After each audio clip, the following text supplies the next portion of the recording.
তাহলে সেকেন্ড পার্টে দেখব এই যে ফিরে পাওয়ার এনার্জি, নিজের মধ্যে একটা অনুশোচনা, গিল্টি সব ফিল করছে আর ফিরে পাওয়ার ইচ্ছা তার মনের মধ্যে প্রচুর। তাহলে কি নিয়ার ফিউচার বা ফিউচারে এই গিল্টি ফিলিংয়ের এনার্জিটা কি কেটে যাবে বা অনুশোচনা বোধটা কি কাটবে, আর রিইউনিয়ন কি হবে, ইয়েস অর নো?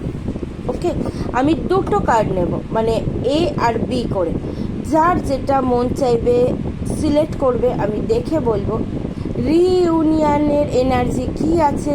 আর এই যে মানে তোমার মনের মানুষের মনের মধ্যে একটা প্রচণ্ডভাবে কষ্ট পাওয়া, মানে মনের ভিতরে যে লিটারালি কান্না করছে, অনুশোচনা হচ্ছে, অনুশোচনাটা কি কাটবে নিয়ার ফিউচার বা ফিউচারে?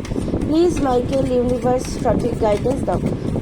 ভালোবাসার মানুষের মনের মানুষের কি এই মুহূর্তে যে অনুশোচনা বোধ আছে সেটা কি নিয়ার ফিউচার বা ফিউচারে রিলিজ হবে? ভালোবাসার দুজন মানুষের মধ্যে থার্ড পার্টির জন্য নো কন্ট্যাক্ট সিচুয়েশান তৈরি হয়েছে, তারপরেও অনুশোচনা বোধটা কি মনের মানুষের মনের মানুষ ভালোবাসার মানুষের মনের থেকে যে গিল্টি ফিলিংয়ের এনার্জি সেটা কি নিয়ার ফিউচার বা ফিউচারে রিলিজ হবে? আর রিইউনিয়ন কি হবে? গিল্টি ফিলিংয়ের এনার্জি কি দূর হবে, ইয়েস অর নো? আর রিইউনিয়নের এনার্জি কি কিছু আছে, yes or no? Please universe Michael Loknath Baba Shiv ঠাকুর সঠিক গাইডেন্স দাও। ভালোবাসার মানুষের দুটো নেব এ আর বি করে। ভালোবাসার মানুষের মনের মধ্যে যে গিল্টি ফিল আছে সেটা কি নিয়ার ফিউচার বা ফিউচারে দূর হবে, এ আর বি। ওকে, মনের মধ্যে গিল্টি ফিল, অনুশোচনা, কষ্ট, একাকিত্ব সেটা কি দূর হবে, বি। এ আর বি, এ আর বি। ওকে, এবার দেখব তাহলে রিইউনিয়নের এনার্জি কি আছে নিয়ার ফিউচার বা ফিউচারে। দুজন ভালোবাসার মানুষের মনের মধ্যে কি রিইউনিয়নের এনার্জি আছে? প্লিজ ইউনিভার্স লোকনাথ বাবা শিব ঠাকুর সঠিক গাইডেন্স দাও। ভালোবাসার দুজন মানুষের মধ্যে মনের মানুষের মধ্যে রিইউনিয়নের এনার্জি কি আছে, yes or no? Please universe Michael এ আর বিতে নেব। হ্যাঁ, এ আর বি।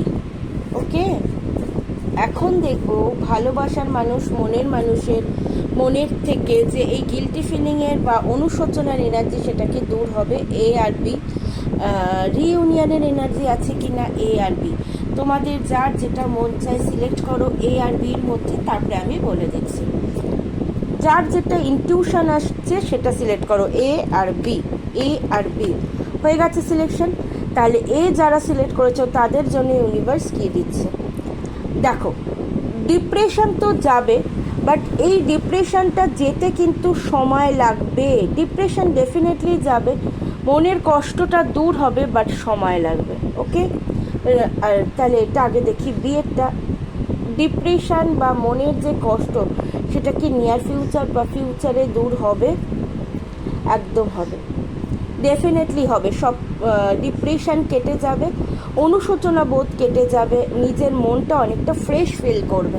ওকে, রিইউনিয়নের এনার্জি কি আছে, এ আর বি। রিইউনিয়নের এনার্জি কি আছে, প্লিজ ইউনিভার্স মাইকেল? নো। ডিপ্রেশনটা কেটে থার্ড পার্টির জন্য কিন্তু রিইউনিয়ন হওয়া এই মুহূর্তে সম্ভব নয়।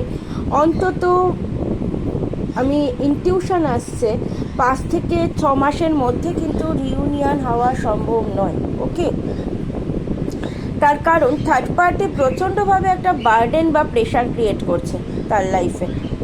আর যারা বি সিলেক্ট করেছো তাদের জন্য রিইউনিয়নের এনার্জি ইউনিভার্স কি আছে? Wow, the world card. Definitely reunion কিন্তু হতে চলেছে। ইউনিভার্স বলছে খুব তাড়াতাড়ি, ম্যাক্সিমাম 7 উইকসের মধ্যে থেকে, হ্যাঁ 7 উইকসের মধ্যে থেকে